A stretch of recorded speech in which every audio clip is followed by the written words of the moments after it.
Hey everyone, let's talk about something that's on a lot of our minds. How do we teach our kids the things that really matter, the core values that will shape who they become? Today, we're not just looking at a typical lesson plan.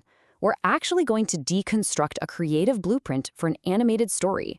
And let me tell you, it's a masterclass in weaving values into a story that kids will actually want to watch.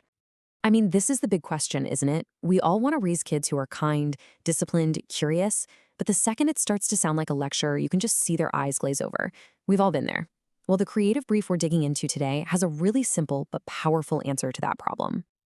And that's it. That is the secret sauce. The entire philosophy here is to stop talking about values and start embedding them into action. This is huge because it taps into the fundamental way kids learn, by watching and by doing. You know, character isn't built from a textbook, right? It's forged in all those little choices a person, or in this case, a character, makes throughout their day. So, we're basically peeking behind the curtain at the architectural plan for a story from a channel called EduJoyWorld. It's a simple day-in-the-life story, but it's designed with the kind of visual and emotional detail you'd expect from a top animation studio. It's a perfect case study for how to tell a story with real intention. Okay, so the story kicks off right at the start of the day, and it doesn't waste a single second. The very first value it tackles is discipline, but, and this is key, it frames discipline not as something rigid or punishing, but as something warm, peaceful, and honestly, empowering. It's all about the vibe here. The creative brief is super specific. Soft, golden light, a calm family breakfast. This isn't about some drill sergeant yelling, "Wake up!" It's about creating an environment where discipline just feels like a natural positive part of life, something that gives you a sense of stability. And here's where that show don't tell idea really clicks. We see the character just doing these simple things, waking up on their own, making the bed, getting ready for school. Each one is like a small win, another little building block for their day. The story shows us that discipline isn't some giant, scary effort. It's just a bunch of small, consistent habits strung together. And this is the magic connection. The story's narration would gently link these actions to how the character feels inside. By seeing the character own their morning, the audience, the kid watching, gets it. This routine isn't a chore. It's the very foundation for feeling confident and peaceful all day long. All right, so you see how this is building? We've got our foundation of discipline. Now as the character steps out into the world, the story's focus shifts. It moves from that internal world of self-control to the external world of discovery. It is time to light that spark of curiosity. Oh, I absolutely love this part of the brief. The trip to school isn't just about getting from point A to point B. It's part of the adventure. The character is encouraged to notice everything, the way the sun hits a window, the cool pattern on a leaf. It's teaching that curiosity isn't just for school, it's a whole mindset. It's about how you engage with the world. And then, boom, we get to the classroom and that curious mindset gets totally supercharged.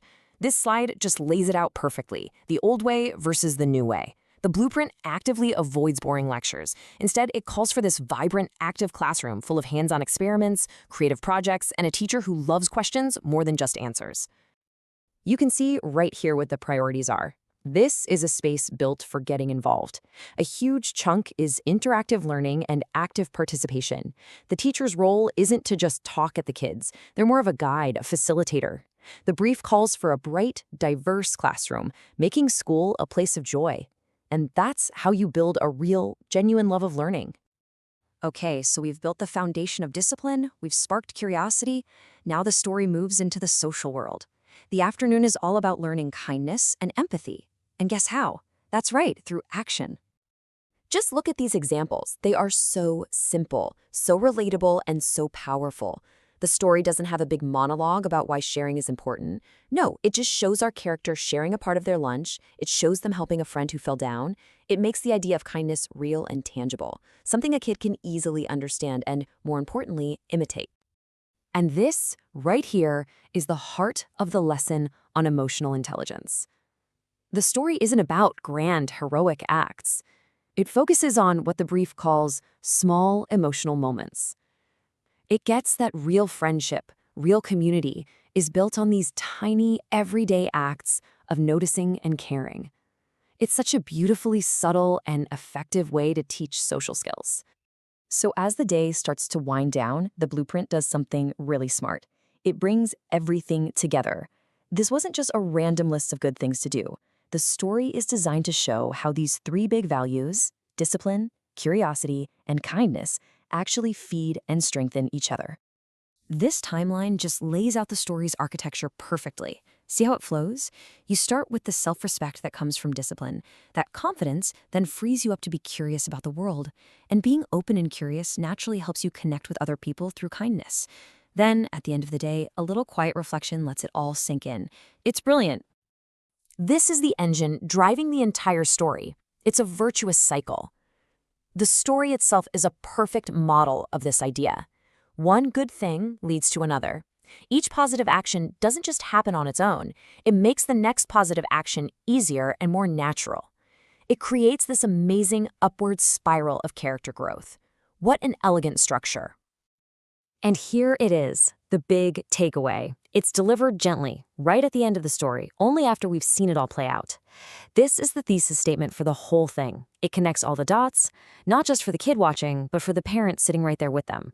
It's so much more than a cute story. It's a roadmap. So as we wrap up this little deconstruction, the blueprint leaves us with this question, and it's a great one.